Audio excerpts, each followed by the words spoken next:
Welcome to Community Voices, brought to you by Converge Media. My name is Doug Baldwin, and I'm sitting here with my good friend, Alesha Washington, President and CEO of Seattle Foundation.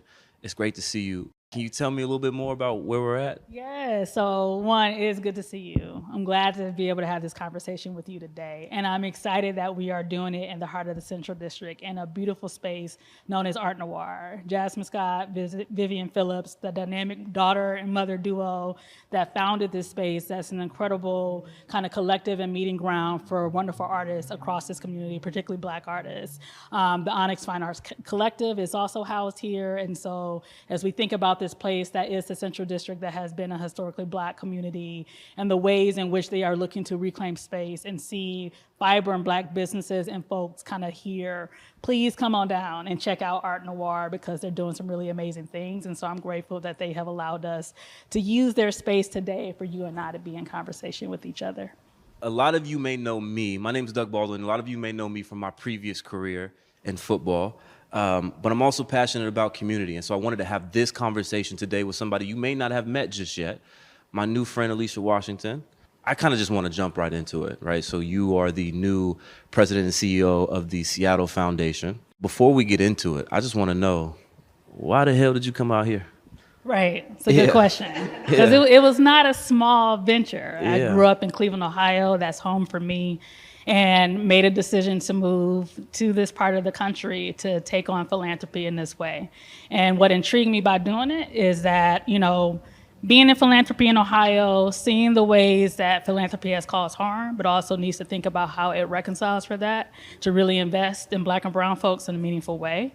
What intrigued me was Seattle Foundation, despite its flaws, was making some very strong progress towards doing that work more honestly and authentically. And it was in a city that has a very unique history in and of itself around progressiveness and activism and what all those things mean. And so given where I was in my career and given the journey that this foundation had been on, I thought I had something to offer to it. It's been about a year. I think so far I am offering something to it and looking forward to the journey ahead. Thank you. Can you just simply describe to me what Seattle Foundation does? Just at the very surface level, because we're going to get into some more We'll get into detail. the more stuff, yeah. But just on the surface level, for folks who don't necessarily recognize Seattle Foundation like that, on the surface, what does Seattle Foundation do? Yeah, so essentially Seattle Foundation is a grant maker. We provide grants either through our own dollars that we have that are discretionary or through the relationship we have with folks that have wealth that decide to put their funds with us. We provide grants to organizations doing incredible work across the Seattle region. We have a point of view, which we can talk about more, around what do we fund and who do we provide resources to. At this point in time, it's driven by our Blueprint for Impact. It was just really about how do we advance racial equity and justice, share prosperity, belonging in this region. And so we do that through funding movement building, organizing work with BIPOC-led and serving organizations that are on the front lines of a lot of what that means. That makes sense. It does. So before I'm going to keep going so you don't have to ask me questions. I'm going to give you one more before I jump in. Now you put me on the spot. No, I'm going to let you go ahead and ask, because this one's going to take some time, and I don't want to. Let's share. Yeah. Well, I think I could ask you a similar question you asked me about, just kind of at the heart of it all. Really, what drives your giving or your philanthropy, right? So yes, you've had a very storied and incredible career. Before I met you at a point that you had already launched into being an entrepreneur and doing incredible work in Renton, where you've chosen to stay since your football career. And so tell me a little bit about kind of what you got going now, particularly with the Family First Center, which is very exciting. But really, when you drill it down, what's the thing that inspires your philanthropy and why you give? Yeah, it's a good question that I don't think I have a real answer for just yet, because there's so many different things that factor into why I went down the path that I'm going down now. I think there's one of the points is just that I was so impacted by the community center that I grew up in back in Florida. It's part of my soul. It's part of my history. It's part of all my context. And so when I got here in Seattle and I realized that this was a place I wanted to be long term, how do I make an impact? How do I see myself setting roots and trying to impact the community similar to the ways that I was impacted as a youth, and building a community center, a space for youth to come and be kids, genuinely be kids, be safe, to be curious, right, as children. That's what I wanted to do, because I knew the impact that it had on me, right? And then I saw in the Cascade Benson Hill area, the area where Richard Sherman and I, we rented out a home when we first got here in 2011. That was the area that we kind of, that became our community, if you will, when we first got here. And we saw that that area was underinvested, right? Underserved, had a lot of needs. And the kids in that area, they had nowhere to go. And so a community center made sense to me. And then putting all the different components to it, the different partners, Health Point being one of them, the school district, obviously the city of Renton, and building something holistically and thoughtfully for the community. It's something that I guess obviously I was impacted by a community center. I'm also very creative. I'm an entrepreneur at heart, and so something like this just made a ton of sense. And now we get to open our doors on June 26th to the public to show them what this is all about. That's and it's exciting. for them. That's exciting. So you walk into the center with your kid, like, what do they get to experience? What happens there? Love and joy, and being seen. You know, that's probably the most important thing, right? Like, what I recognized at the community center back in Florida was that it was a rundown facility, to be honest with you, right? Like, our gym was not that great. It wasn't a lot of space. We had maybe 2 classrooms in a lobby area. But every time you walked into that door, the guy to the right, Coach Eddie Brown, right? He knew everybody's first name. It was a smiling face when you walked in the door, and he made you feel welcome. He made you feel seen, right? It was a safe place for us as children to just go in there and have our mentors, get our tutors, be in recreational sports, right? But it wasn't this state-of-the-art facility. It was just the uniqueness of the culture that they had built that made it safe and personable for all of us that were there. Yeah. And so this is what this center is going to do too, right? Like, yes, when you walk in, there's a community space to the right where we have a demo kitchen and a classroom. We got a maker space for kids and students who will also be coming from Cascade Elementary School during the day. We've got a drop-in area so older kids can come and have activities in a facility that's just tailored for them. We got a dance studio, we got an actual workout gym, and then of course we got a basketball gym. So there's a number of things that are going to be provided in the space, but more importantly, it's the folks that we have on our team that are going to make that space the culture that we want it to be, right? Welcoming, inviting, and then the people that are in there, they're going to be seen, they're going to be loved, they're going to be respected for the people that they are, and that space is for them. So I would venture to say then, and tell me if you agree with this or not, that the core of your philanthropy or your passion for giving is around making sure that folks feel valued and loved and are surrounded by joy. Is that safe to say that might be your ethos? I'd like to think so. I think, I come from a sports background, a team sports background. So in my mind, my philosophy is that everybody has a role on the team in order for the team to be successful, right? And whatever teams I'm a part of or whatever projects we're building, I think my role is to be very intentional about the culture we're building around the team or the project, right? Mm-hmm. And so, yeah, to your point, I think that's part of it. I want the folks that I work with, I want them to feel seen. I want them to feel valued. I want them to feel appreciated and loved. And especially for this community center, I want the community folks who are coming in there to also feel that, right? Mm-hmm. To be a part of the community and feel that appreciation, that love, and that support, because I feel like that's what a healthy community looks like, right? Sometimes we don't always have the resources or the infrastructure, but if you have the people that are willing to be connected and willing to share that connection, you can do some amazing things. And I've seen that from a sports background perspective, right? Coming from a little league team that didn't have any of the resources, but we won shameless self-promotion. We won every city championship except for 2 when I was growing up, to a state-of-the-art facility that we're building now for the community. It's a special and unique thing. And yeah, that culture building I think that's part of my role on these teams. Now, before you jump in to ask me another question, I got another one for you. Okay. Because we're talking about community and culture, I guess my question to you is, what does that mean to you? What does community actually mean to you? Yeah, it's a great question. I mean, for me, community really centers in on joy and connection at the end of the day. I think that's something that has always been important to me just growing up in Cleveland and my experience as a young Black woman. It's also something that I center in my work every day, especially with the work we're trying to do now at Seattle Foundation. Like, investing in movements, investing in organizing, trying to fight for justice. Those are hard and at times very dangerous things for folks. But I think if you look back across the civil rights era and even before and beyond, the thing that has always centered us is being able to connect with each other and have relationship and community. And despite all of the tough things that we fight every day just to be recognized as human beings, there is still joy and connection that centers us in place, right? And so I don't think the story is all about deficits and all about the hard things that we're trying to fight against. I think it's also about fostering and celebrating the things that just bring us laughter and joy and connection. You can go into any hood spot, any summer day of the week and find a barbecue kicking off, a block party, folks playing basketball, folks connecting in community. And yeah, there may be an abandoned house down the street, but that doesn't mean that people aren't still able to create community with each other, because it's about people at the end of the day.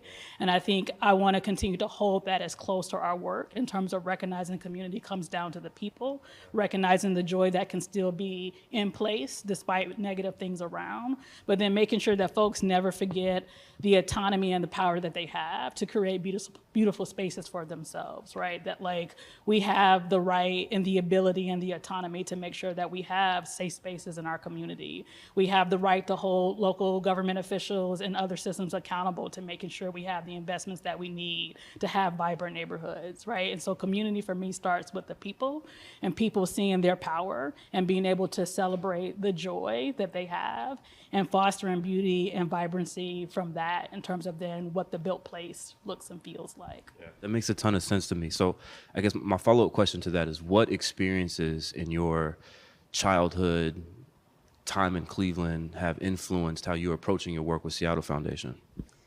A couple of things. I mean, one is just having very strong memories of being, an adolescent, a teenager, on my bicycle with 6 other folks, just riding the neighborhood, just doing what young kids do at that point of time, and still very much coming up in an era where neighbors looked out for what you were doing. They would tell on you if you were doing something that your parents would not approve of, right?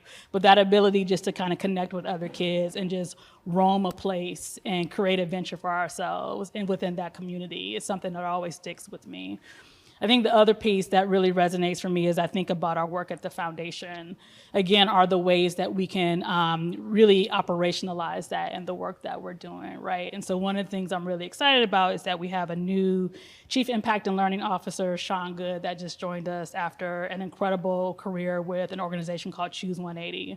But the lens that he can bring to our work around thinking about young people in place, the way that we celebrate joy, the way that we can just move in community differently to understand what are the possibilities, what are the opportunities that we as a institution that has proximity to wealth and resources can move those dollars to. I think that's an exciting thing for us to always work to be in right relationship with community, as I call it. That's a very imperfect thing. We're going to get a lot of things wrong. But how do we get better? As a wonderful person I've just gotten to know, Tim Lennon, who runs Langston Performing Arts Center, helped me understand around how do you share the journey of where you're going so we can be there with you versus feeling like something is happening to us and we don't know where you are, right? And so I think our opportunity is to strive to be in right relationship, striving to be more authentic in the work that we do, and how do we bring community along on that journey with us as we seek to build community together. Yeah. I mean, it's a grounded mission, right? It sounds simple enough because it's really just about connection, right? I mean, the simplest things I feel like are the hardest. I have said to people that ask me, what's my big vision for Seattle Foundation? It's it's nothing overly sexy here that I think I'm trying to do at the end of the day, right? I do believe in how we can play a role in fostering joy and equity in this community, right? Really uplifting joy in the many ways that we can experience that, really pushing to be more pragmatic and clear in what we mean by equity, because I think we've gotten to a place where we can espouse it as a value and say that it's important, but then we don't live it in a real way, right? And so from the internal operations of the foundation to the way that we show up in the community, how are we actualizing what we're talking about? How are we moving flexible multi-year resources to organizations on the front lines of some real work that we say that we care about? And how are we keeping pulse with what's happening in community in a way that we can be a responsive ally in a way that's truly needed? That's kind of it in terms of what I'm hoping that we can do. But I recognize, and it is not lost on me, the challenges around power dynamics that are inherently there with that, right? The effort to try to move more resources to BIPOC-led organizations will naturally cause people to question why. And what about these other groups that you're not funding, right? The push to try to help more of the folks that have resources invest in us, invest alongside us, and this point of view that we hold creates dynamics around wealth and who gets to decide where resources go. And so, my background is as a lobbyist, so I have a little bit of cynicism in me, but also a recognition of how things move. So I bring all of that lens to this work, but at the end of the day, I want to keep it simple in what we're trying to do, because it's what organizations and communities have been asking of philanthropy for a long time. Just move the money so we can do the work. Yeah. I remember very specifically, I was on a, I'm not gonna say the name of the organization, but I was on a call with this board, and I basically said the same thing. Like, they're asking about what KPIs do we measure? What's this? What's that? And it's predominantly folks who don't look like me. And I got on there and I was like, just do the work. Stop talking about it and just do the work, and the KPIs will come. So to piggyback off of that, and y'all are probably gonna cut this if it ain't gonna work for the viewing public here, but you talked about moving money and supporting demographics that typically haven't been supported, and people are gonna ask questions, why? And so I guess my question to you is, for those folks who are questioning, when you say that you want to support different initiatives that may not have traditionally been supported through Seattle Foundation or through philanthropy in this area in general, why? Because I think that's the path to equity and eventually justice, right? And so the one thing that I am so grateful for with this foundation is its growing ability to be honest with itself about its history and where it's been. Amen. And so one of the things that the foundation kind of held on to and moved in response to is back in the 90s, the early 90s, it was called out by the National Center for Responsive Philanthropy for the lack of resources that were going into Black and brown communities and organizations here in this region. Seattle Foundation's history kind of started with a lot of capital funding for big projects with like the orchestra, the art museum, things of that nature, which are great, cultural institutions and things in their own right. But it was clearly a gap that the institution was missing around folks that had historically been marginalized, that have not had access to resources. And it was high time for a change. And it's not unique to this foundation. This is the entire challenge of philanthropy as a whole that has been wrestling with for quite a while now, right? And so when I think about our work and where we're going and that focus on the why, it's because if we spent decades upon decades ignoring certain organizations, saying and holding Black-led organizations to a higher bar to justify funding that we haven't done with white organizations or others, like that's the why that we have to question. That's why our philanthropy is changing to deeply invest in those that we have too long marginalized and ignored, right? And that work will not happen in 3 years. It will not happen in a grant cycle. This is a dedicated long path to move to a place where BIPOC-led organizations have a real fighting chance to build real capacity and infrastructure to do the work and dream at high levels. We have to be in that game for a long time because it's been a long history of not doing that. And the implications of that are broad. Philanthropy's role is to invest in organizations that are doing the work. We also have the opportunity to think about how we leverage across other sectors, be in the business sector or public sector, around policy and systems change that needs to happen as well. Redlining had a devastating impact on neighborhoods across this country, including the one that we're sitting in today. It's going to take some time to change policies and take different approaches to get out of that. So Arte Noir is not an exception in this community and the businesses that are around it, but we are back to a norm where this is a healthy, vibrant, place where Black people feel welcomed, right? And that they have thriving businesses, and you can afford a home here and raise your family here, right? That work takes time. And so that's the kind of commitment Seattle Foundation, and I think the rest of the field of philanthropy has to be willing to make. It's that patient capital to be in the game, because when we look at how long it took us to get here, you don't get out of it overnight. The thing I really appreciate about you, and the first thing I noticed when we met, was your quiet humility, but with a very strong confidence behind it. And I don't know if people could notice this, but when you started talking about the impact, historical context, you started to come alive a little bit. Yeah. You know, and I think a lot of folks, they want to see that, right? Especially from a large institution organization like the Seattle Foundation. You know, maybe it wasn't always thought to move in this direction or thought to move in these ways, but to have somebody and to demonstrate the energy that is required to make these changes, to make this impact, I think a lot of folks can appreciate that. So I just wanted to call that out, that I saw that. No, I appreciate it. And this is not a journey that I can take alone, right? Like, I'm grateful to be building a team right now that kind of gets this and wants to take this journey with me. You know, moving across the country meant that I needed a board that was going to be very honest with me about what was going on here with the institution and the community, and to have my back and making some really hard choices I've had to make to get us to a place of at least starting on a path to strength and sustainability, to do the work that we're talking about in a big way. And I have to give a lot of credit to folks that have funds with us that now already get this vision and where we're headed. And I think the opportunity there is like how they're thinking about organizing among their peers, to where it's not all on our team to try to bring folks along with us, but for folks with wealth that want to be strong allies, or folks of wealth that are of color that see the opportunity. Like, how are they putting pressure on, or sometimes just calling in their peers to be a part of the journey? And so I think those combinations of things give me a lot of confidence for the journey, knowing it will be hard, knowing there will be roadblocks, but there's enough folks there that I think we got a shot to try to do something special. So in the immediate term, what do you see as some of the more daunting challenges to get Seattle Foundation to where you want it to go, where you envision it to go, and then how are you going to respond? Like, how are you planning on approaching those challenges? You can give me one. Yeah, so I think the central thing in front of us right now, at least from my point of view, and I know my board agrees with me, is we have an antiquated business model. Community foundations as a whole do. And what I mean by that is we were all founded, Seattle Foundation is 75 years old. The oldest community foundation in the country is actually in Cleveland. It's a little over 100 years old. We were all formed to be kind of these philanthropic banks, this opportunity for folks with wealth in the community to pool their resources for things that they wanted to support over time. So you were whatever the donor wanted you to be.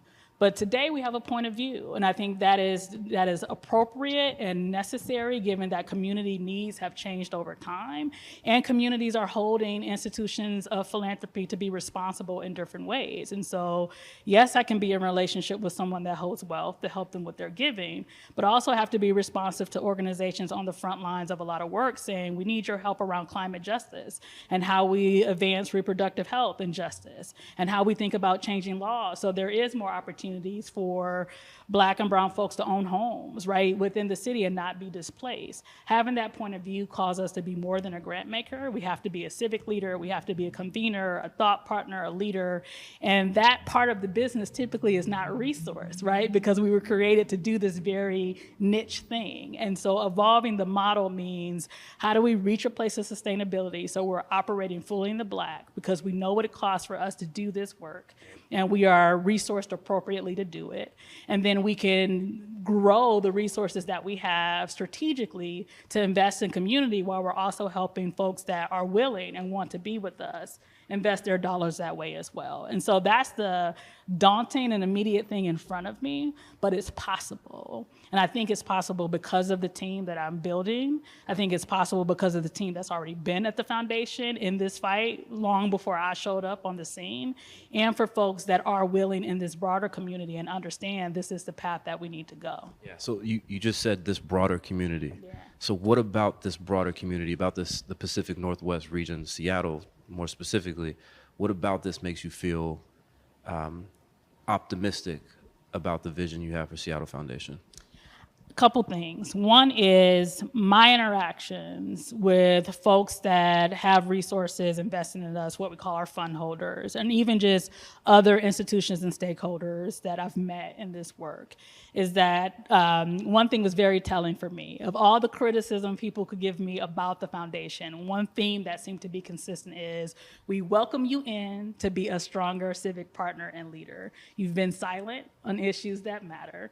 This is an opportunity because of the fact that you're an anchor institution and because you have influence and proximity resources to be a strong partner in this way. And so I think that is a rare thing for me, given how long I've been around in the nonprofit sector, that someone's inviting an institution in that way, that I want to capitalize on what that is. So I see that in terms of my conversations here and the people that I've gotten to know and the institutions that I'm building partnerships with as a possibility of like, we can push in this way.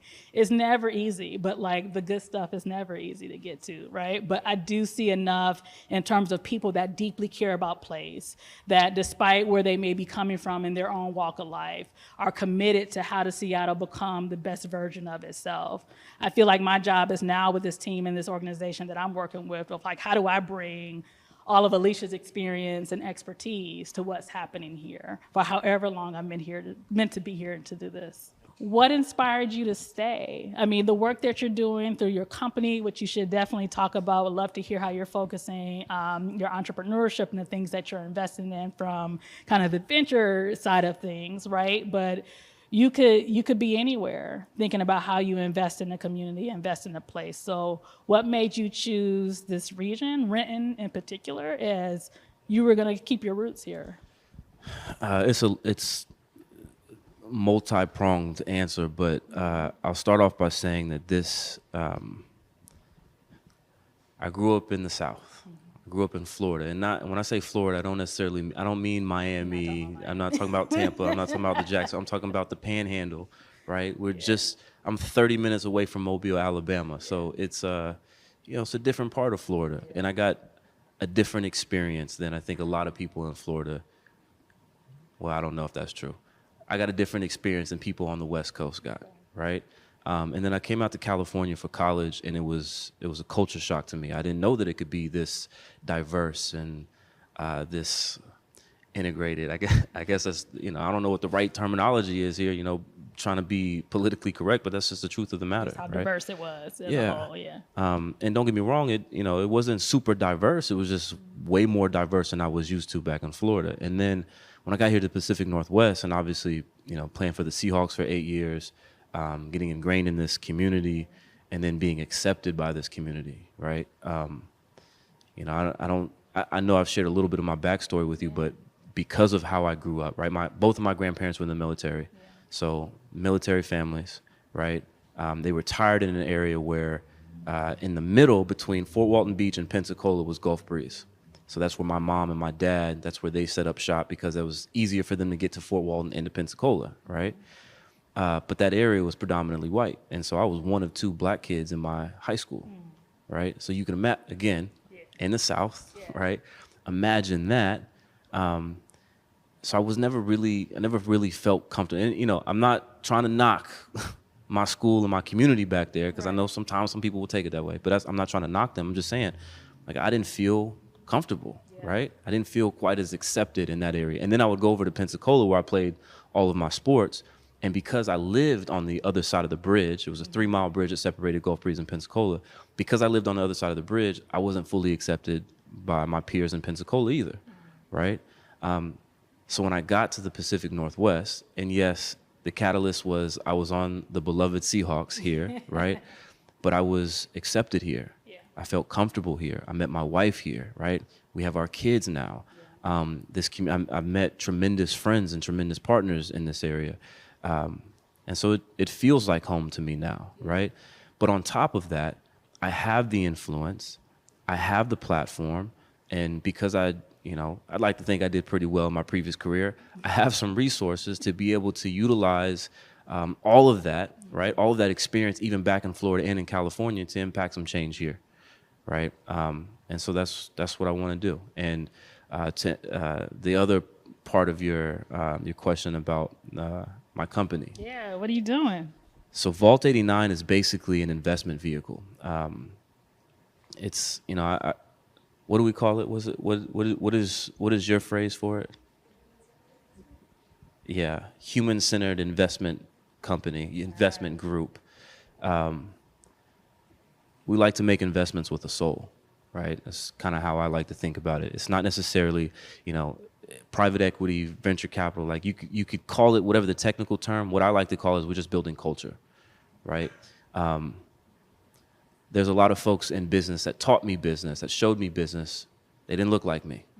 And the entry point for that a lot of times was narrow because I didn't have the background, I didn't have the expertise, I didn't have the connections, but there was a few folks who were willing to bring me in and show me the ropes. And then when I was inside and I looked back out, right, how do I get more of people who look like me involved? Because I genuinely believe if we get more diverse set of perspectives at the table, then we will have a more diverse set of solutions for the problems we see. That's right. Right? And so our mindset is like, yeah, we want to invest. And my COO hates when I say this. It's not about the bottom line for us, right? We're not in this business to be billionaires. We're not. If we become billionaires, we're doing it wrong. Plainly. Yeah. We're in this to spread the impact and to help other folks, other families, other individuals create generational wealth for their families and then push them to go out and do the same, right? And so, yeah, we may invest in a company and, some of my business advisors will look at me sideways, like, why are you investing in this company? Right. What is the return of investment financially? And I say, that's not what we're looking at. The return of investment financially, and I'm gonna give you one example. Yeah. It's a recruiting firm.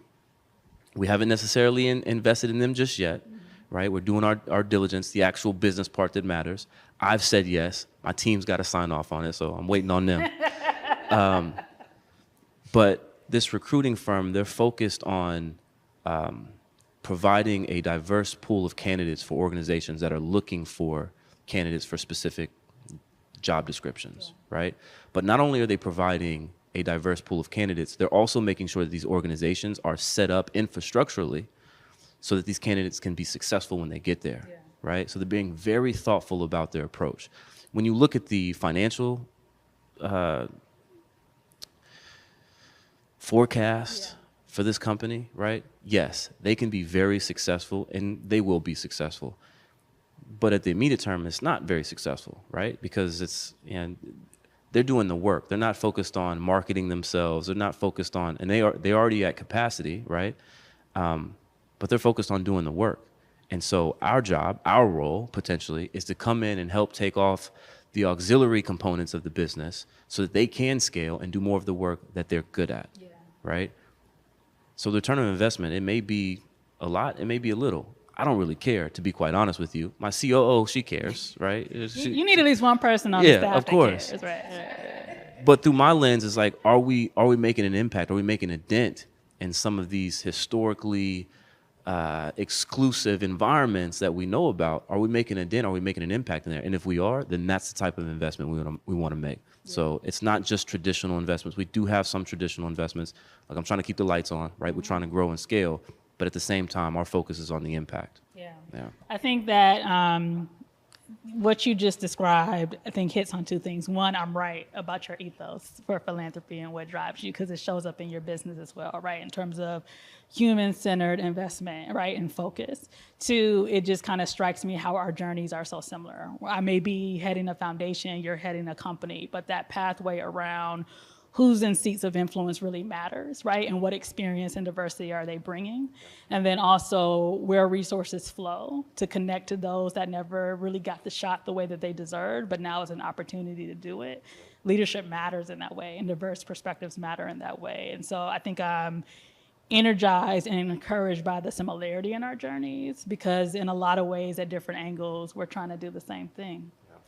So because of that, another question for you is, I think you've also had to show up as more than someone that has resources or access to resources, right? Especially given the journey that you've been on with the Family First Center to get it established within community. You know, I dabbled a bit on the lobbying side around development projects and everything that goes into that. That's not for the faint of heart to pull off something like that, right? You're dealing with government, you're dealing with business, you're dealing with so many factors. And so I'm interested to just hear you reflect on some lessons that you learned in how to engage in community, because it's not always about just writing a check. It requires you to do so many other different things. And so what sits with you from your experiences here that are lessons? Yeah, it's a beautiful question. And,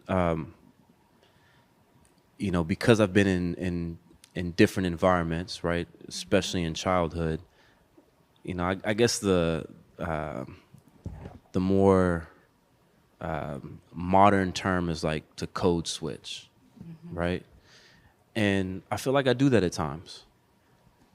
But I've realized that like that's actually my true self showing up, right? Because to your point, I'm trying to make people feel seen. I'm trying to make them feel comfortable and confident in who they are so they can show up their full selves, so then we can have a conversation. So then we can get to the depths and the crux of what we're actually talking about, right? And so what I've realized in all of my work is that I have to show up authentically myself, regardless of what people say or what they think, right? I got to be honest with myself. Now, that doesn't necessarily mean that I'm going to have all the answers. That's not what I'm saying, right? I'm just saying I got to show up honestly who I am, personality, baggage, childhood trauma, all of that. I got to show up 100% myself into whatever environment I'm in so that I can give an honest response to whatever topic or conversation that we're having, right? Because if I'm not showing up honest, then how are we actually going to have an honest conversation? If we're not honest about the problem, how are we going to get to an honest solution, right? And then still being curious in the process. That's something I've had to learn, especially, from a performance standpoint. You think about it from an athlete's perspective. We are conditioned to perform. You know what I mean? Yeah. And I've been playing sports since I was 6 years old. Yeah. I've been pretty good at it, right? That's performative. And so I would also find myself in spaces trying to perform for folks rather than just being my authentic self. Yeah. And so now I'm really getting back to a point where, I'm going to show up me. And if you don't like it, that's fine. Yeah. I still want to have a conversation with you. Yeah. And tell me why you don't like it. Tell me what kind of conversation topics can we actually have that actually gets us further down the road, closer to a relationship, closer to connection. I'm not looking for perfection. Right. I'm looking for connection. Shout out Angela Poe. That's her quote. But no, I think that's one of the biggest lessons for me is not being afraid to be myself. Yeah. So I'll ask you one more because I know you're about to jump on me soon about another question you may have for me. But what brings you joy in your work, in your philanthropic endeavors? Like, what brings you joy? Love brings me joy. And I say that, I know Kimmy's laughing. She hates when I say this. But it is, what brings me joy is love. And I say that, seriously, but also on the side of like, I'm still learning it, right?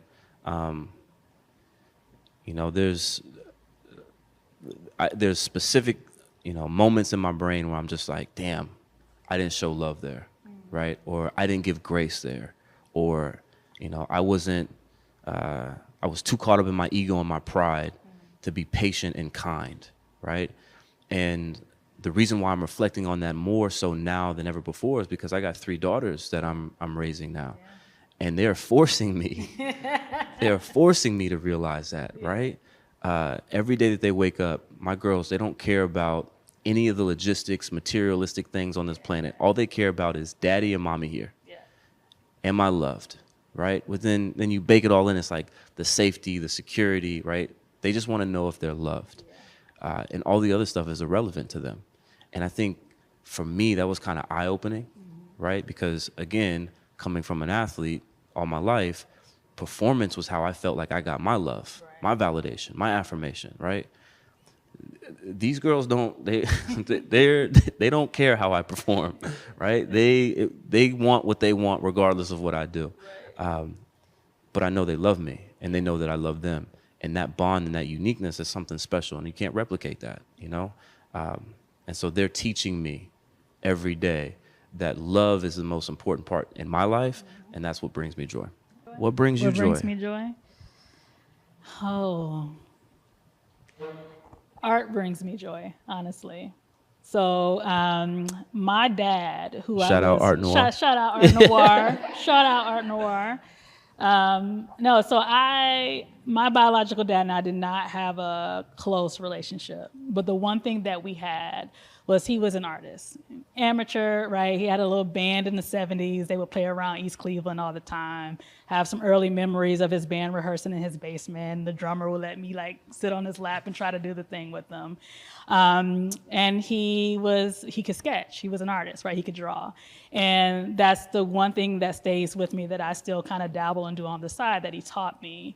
And so from a very early age, it kind of gave me a deep appreciation for art as an outlet, for something that brings joy, as a way for creative expression. And so being in neighborhoods and seeing public art and just kind of getting a sense of how places just kind of illustrate themselves or imagine what the future is. I spend a lot of time thinking about joyful Black futures and what does that mean? And somehow art is always a part of that equation to capture something that may not feel like it truly exists, but you can dream about what it is and then reflect it in what shows up on a canvas or a piece of paper or out of material. And so art is something that has always been a centering thing of joy for me and a way for me to express myself overall. I think this question is important to me because I just feel like I don't want to say I'm on the front lines. That's not what I mean by that. But I do feel sometimes like I am at the center of a lot of these questions, especially because of my work before with, and currently with the Clemency and Pardons Board, and also with supporting some legislation. Yeah. A lot of folks look at, Black and brown folks, and they're like, y'all got to do better, right? And even some folks in our community saying we got to do better. And I don't disagree, right? But I think the broader topic, the broader conversation is that, and I literally just read it on my way over here.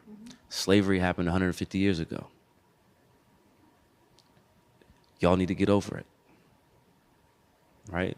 I just read that on my way here. And I know that you and I are very similar in the way that we think in regards to this, but I just want to give you an opportunity to share it too, because I want to share some comments on this too. But I don't think people take into consideration the generational impact that trauma has had on folks who look like us, right? And even if we weren't connected to it by any way, like there's a stigma and there's a way that certain folks look at folks like you and I when we're walking down the street. Can you speak to that through the lens of Seattle Foundation and why you're doing the work that you're doing, that generational impact that has had on our community, and why you are doing the work, why it matters so much to you and why it matters so much to our community that we get this right, that we do it the way that you're talking about? Why is that important? Yeah, I mean, that is the question, right? To where I think there are several threads that I can pull on as it relates to that. When you put what you just kind of articulated in a broader context, it is the recognition that, yes, there are some folks that will say, why are we still talking about slavery? Why is that a thing? I didn't do it. You didn't go through it. So why is it a thing? But I think the reality and what we have to keep coming back to is that the impacts of the system of slavery are still with us today, right? When you look at who is incarcerated at high rates compared to others, when you look at how policing continues to be a challenging topic for our communities, right? We want safety, but at the same time, no one wants to be discriminated against or called out or even at risk of losing their lives because of what they look like, right? All of that has historical implications that tie back to an institution of slavery. And even more so, I think this fight around equity and justice is so long and hard, but necessary, because essentially we're trying to undo systems that were set up to operate a certain way, and they've been doing that very well for a very long time, right? It's these sorts of systems that are built around the social construct of race and what it is that allows, no matter where we are in this world, if your skin is dark like mine or darker, somehow your outcomes and your experience experiences are always at the bottom compared to others, right? Like we are trying to dismantle systems that have for a very long time, over generations, impacted people that look like you and me. And so when I think about that in context of what the foundation's work is today, one is recognizing that it's actually been about a 30-year journey for this foundation, but most people don't know that, or we talk about what that is. And it started with just a few staff folks, right? One in particular, Michael Brown, he's still on our team. He was the first person of color hired to lead grant making at the institution over 20 years ago. Again, this conversation around who sits in the seat matters, that he had to quietly start thinking about ways to move money to Black and Brown and Indigenous and other organizations at a time that it was not popular to do that. Or racial equity or justice are not conversations or terms we were using for real, even in community, even in a place like Seattle that carries this progressive label, right? And so how do you move over decades, not ever really being sure that you'll see the full culmination of your labor, but you hold on to the hope of what it is, to strategically move resources and to bring in new allies and partnerships that gets you closer to that goal of what justice and what liberation and what joy can actually look like. And so my work today with this team is just a continuation of that journey at a point in time where the foundation has built kind of the courage and the will to be very explicit about what it's trying to do versus a few staff folks trying to quietly figure out how to move that journey. And how do we think about allyship to help us get there, but also accountability to push people to move differently, right? Because sometimes that is necessary. You can call people in. Seattle would know how to call people out. My God, does this place know how to call people out, right? But like, how do we find the right balance of both? And I operate from a lens. I had a conversation with another CEO of a nonprofit in this community recently. I'm moving in a way that like I may not see the full outcome of the labor that I'm putting in right now, but that's okay, right? Because if I can pass the baton so the next leader can take it even further and we keep pushing for this and be patient and stay in the long game, I still think that's philanthropy's charge because again, the impacts of slavery and the systems that were built, like we don't get out of that underground cycle. We have to stay committed to this charge for a long time to make up for so much of what's been lost. And so I think that's the core when I think about it in terms of when I think about the impact of systemic racism, which is embodied within the institution of slavery and all the things that still emanate from it today. It's why we have to be focused on equity and justice in our work. It's why we have to be focused on inclusive economic growth in a city that has a big gap between those who got it and those who don't, right? Like we have to stay on this path and see people and invest in people that have not been recognized but are key to this work. And we gotta move like we're gonna see it in our lifetime, even if we don't. But what do you think? Yeah, because I got comments on this. No, I struggle with having this conversation with folks because, especially around the word equity, right? Because when somebody brings the topic of equity to me, either side of the aisle, I say we can't talk about equity if we don't talk about generational trauma, because, and there have been studies that show that trauma actually changes the molecular makeup of your body, right? So if we're talking about equity, we're not just talking about financial equity, right, or opportunity in equity. We're also talking about, like, there's some folks out there, they don't have the generational trauma that has impacted their nature, their DNA, the same. And so we don't have the same equity in that regard, right? And so that, I guess that's, my my language on this is changing. I'm in the middle of that right now. But what I'm thinking about more so than anything is the generational trauma that has changed our DNA and how it's impacted our lives today, right? And how it impacts my children's lives, right? And so I'm trying to think about the most loving and the most patient and the most kind way to approach that topic with folks who don't necessarily agree with me, but I know that the impact that I have on them potentially may impact the impact that they have on my children, right?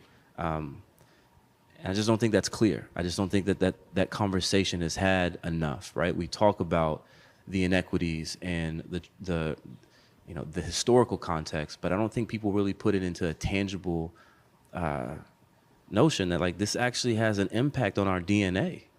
I think I hear you. I mean, what it draws to mind for me, the documentary Katrina Babies. And the thing that was notable in the opening of that documentary was you're looking at all these clips of children being life flighted from roofs of homes that are right up to the brim with water or out of buildings, and none of the children are crying. Like none of them are crying as you're watching these things happen. And then as you look into the stories that start to unveil as the producer is talking with kids that are now, in their 20s at this point in time, maybe going into their 30s. And it's the first time on camera they're starting to actually weep and process what happened at that point in time. And so I hear what you're saying in the sense of when there has been so much to marginalize a community and a place and people, the ways in our trauma response to that does all kinds of things to our bodies, our well-being, our mental health, all of that, right? And so what is the space that allows us to be cared for in that way, above and beyond the work that goes into building place in communities and pushing for policy change? I think it's one of the reasons why the foundation has put a lot of attention on rest and well-being. I think it's why we're seeing more come up in the field, particularly around BIPOC folks in particular needing rest, needing sabbaticals, needing opportunities to step away. And I think it's one of the reasons why I'm excited, even with the Family First Center, like the ability to create safe space for children to like be able to calm some of the anxiety, right? To not be concerned about what's coming around the corner, but can just be, right? And so, I mean, I kind of want to pull on that to kind of bring us to the end as a way to find out from you, you've done incredible work to get this center built, right? It's opening it up in a couple weeks. It's going to be an incredible place for families to come. But what will help this place be sustainable? What do you need from all of us to make sure that this center is open for a very long time to serve families and make sure that trauma doesn't have to be their long-term story? They can start to find healing in this place. Well, the first answer is money. And I feel like the same answer will be for you, right? Like, and when I say money, I mean unrestricted funds, right? The area in Renton that we're at is one of the most diverse areas in our region. And it's going to be really hard for us to service this community the way that we want to, right? Because there's going to be so many different needs. But we're up for the challenge. We're up for the task. And we need support to do that.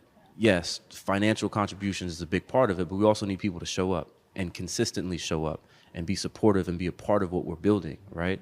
I tell our volunteers all the time, like, I'm grateful that you want to volunteer, but I'm not looking for the volunteers who just want to come in here for a day or two or a month or, even just a year.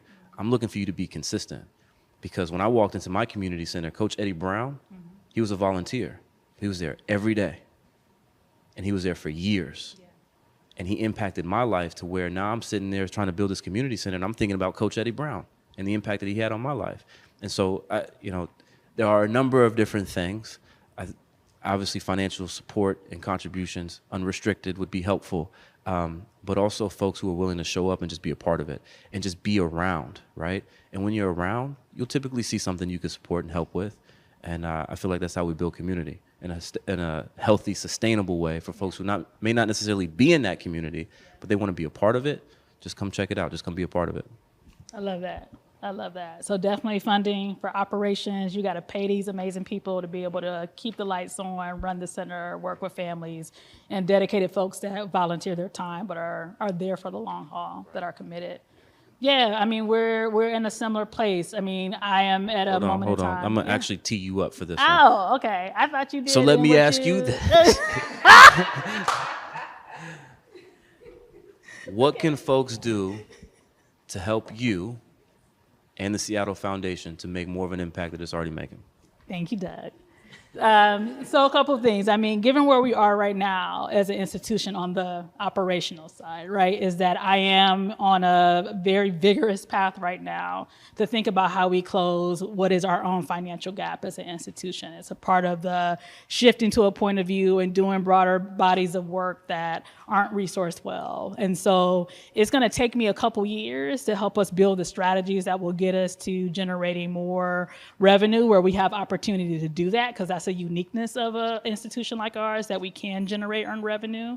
But until I get there, I'm trying to build the bridge capital right now to make sure that I'm not pulling so deeply on operational dollars that I need also to build a team and fund my staff and make sure that they have the support that they need just to try to make it through the end of a fiscal year. And so I have an incredible board that is helping us think about how to do this now, and other partners in the community, but always looking for folks that resonate with the journey that we're on and want to be on that ride with us so we can bridge the next couple years, but really get past the sustainability conversation into the excitement of the work.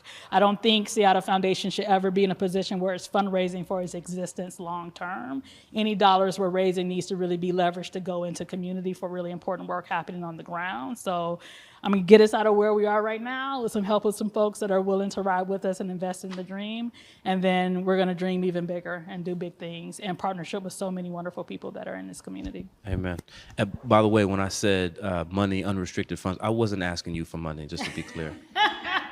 But I mean, if you may not be asking me for money, but I think the point of us having this conversation that we can share with so many people is that I think it creates opportunities for folks to know how to support you, right? And the work that's happening with the Family First Center. And so I think we'll make sure in the final cut of what we do, folks are able to quickly identify where they can go, what website, what they can click on, how they can donate. And I think my encouragement to anyone that's thinking about how to invest, and even as we share more of what you're doing with folks that are in relationship with us, is that patient capital, multi-year capital, flexible resources, that's the name of the game. Because your folks can't do what they need to do to serve families in Renton and beyond if we don't just trust and provide the resources necessary for y'all to dream in big ways. And so we're gonna make sure you get connected, because the work you're doing is important. It's centered in joy. It's centered in creating safe space for children and families. And I think that's all a part of building a vibrant community at the end of the day. Agreed. Appreciate you. Alesha, it's a pleasure. It's been a pleasure, and it is a pleasure. I thank you not only for the work that you're doing for your heart, because I know regardless if you were with the Seattle Foundation or if you were with some other organization, I know your heart and your intentionality, and I appreciate that. We need more folks like yourself in our community helping us, not just in this community, but across the world. So I'm just very grateful to be sitting here next to you. So thank you. And that is a wrap.